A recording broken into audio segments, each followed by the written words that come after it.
നമസ്കാരം. ഫുക്രിയിലേക്ക് സ്വാഗതം. ബ്രസീലിൻ്റെ റൊണാൾഡോ അതിപ്രധാനമായ ഒരു കാര്യം പറഞ്ഞിരിക്കുന്നു. ഓർമ്മയില്ലേ റൊണാൾഡോ എന്ന് പറഞ്ഞാൽ ബ്രസീലിയൻ ഇതിഹാസമായ റൊണാൾഡോ 98-ലും 2002 ലോകകപ്പ് നേടുമ്പോൾ ഏറ്റവും കൂടുതൽ ബ്രസീലിന് വേണ്ടി സംഭാവനകൾ നൽകിയ 98 ഫൈനലിലും റൊണാൾഡോ കളിച്ചിട്ടുണ്ട്. 2002 ബ്രസീൽ ലോകകപ്പ് നേടുമ്പോൾ ഏറ്റവും കൂടുതൽ സംഭാവന നൽകിയ ഒരു താരമാണ് റൊണാൾഡോ.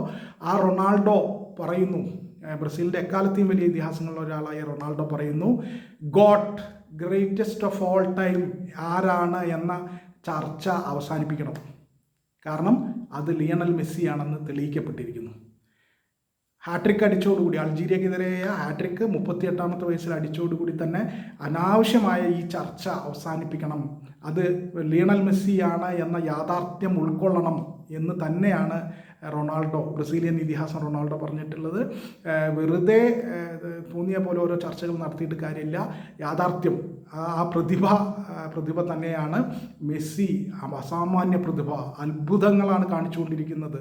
അൾജീരിയക്കെതിരായ ഹാട്രിക്ക് ചൂണ്ടിക്കാണിച്ചുകൊണ്ട് റൊണാൾഡോ പറഞ്ഞു, അദ്ദേഹം വല്ലാത്തൊരു പ്രതിഭയാണ് എന്ന് റൊണാൾഡോ നിസ്സംശയം പറയുന്നുണ്ട്. അതുകൊണ്ട് തന്നെ ഇനി അങ്ങനെ ഒരു തർക്കം തുടരുന്നതിൽ അർത്ഥമില്ല.